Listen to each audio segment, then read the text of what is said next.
Hello friends, welcome to ICA International, Central University's Common Entrance Test online course.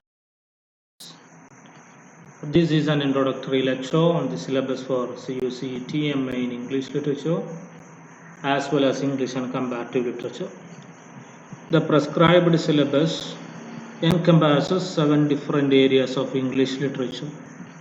A CUCET aspirant for MA in English Literature is supposed to have a thorough knowledge of these areas to ensure the highest score. The competition in almost all entrance examination is getting very stiff in these days, as you all know. The candidates who are dreaming to get admission for doing masters in English literature in any of the premier institutes of the country cannot ignore the opportunities in central universities. Scoring the highest in CUCET ensures your seat for the same. ICA International provides you online coaching classes for various disciplines. The class includes syllabus-based lectures, study materials, and 3 sets of mock tests. The syllabus covers 7 different areas of English literature. Now, general trends in English and Indian literatures, literary terms, literary runners, comparative literature, literary trends and literary movements, elementary knowledge of famous authors and texts in Indian, Western and classical literatures, and awareness of current literary trends, events, activities, awards, etc. The detailed list of literary terms, runners and movements have been given in this syllabus. You cannot spare those terms unlearned. You need to know the definitions of those terms with the examples from the literature. You ought to have a basic understanding of the chronology of English literature from the Old English period to the present, like the age-wise classification of British literature into Old English, Middle English, and Modern English, and the major historical incidents of the period as the Norman conquest took place in 1066. Queen Elizabeth ruled England from 1558 to 1603, so on and so forth. You should have a better understanding of the significant movements in British literature and a deep familiarity with the famous authors and their masterpieces.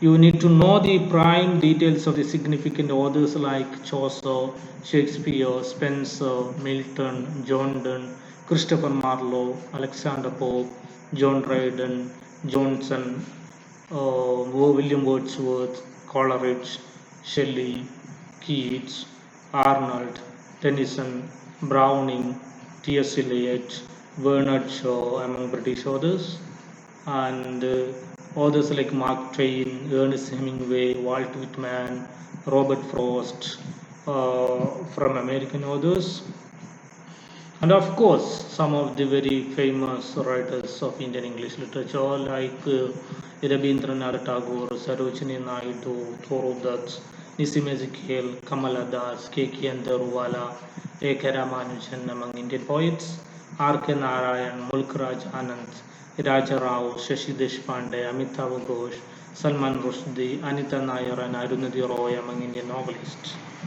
You have to prepare the list of notable poets, playwrights, essayists, novelists, critics, and their pioneering works.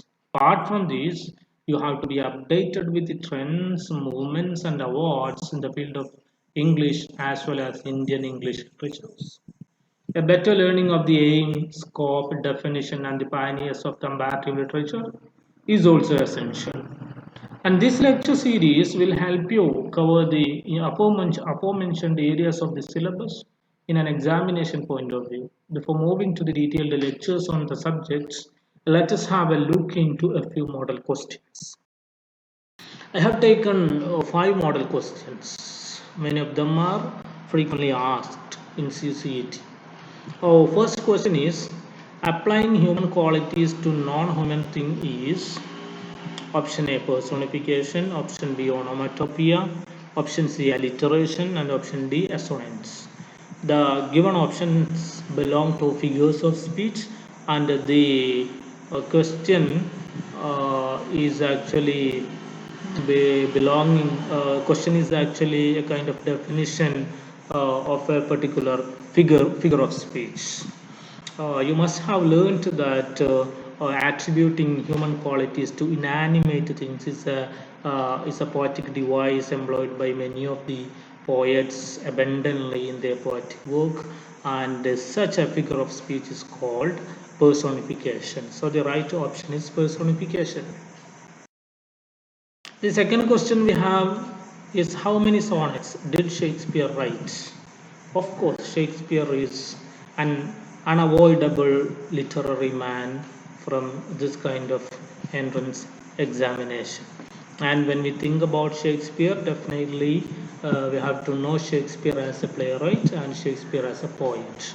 And understanding Shakespeare as a poet, definitely has written a certain number of sonnets, and the total number of the sonnets written by Shakespeare is 154. The third question is, a poem that tells a story with a plot, setting, and characters is called what? In English poetry, there are different types. Like sonnet is one type of poetry, elegy is there, ode is there, dramatic monologue, narrative poem, lyric poem. So here actually the question given is implying to a kind of poem, and the right answer, the right option is narrative poem, because narrative poem definitely will tell you a story with plot, setting, and character. Fourth question is, John Bunyan's The Pilgrims Progress is an example for what? So the options are historical allegory, political allegory, allegorical imagery, and allegory of ideas. And if you have read the novel, this novel, The Pilgrim's Progress, definitely you can understand that the novel is actually a kind of allegory of ideas. Fifth question is, in which year Tagore was awarded Nobel Prize? Tagore, Rabindranath Tagore, is the only Indian literary man who was awarded this prestigious prize, and it was in the year 1913.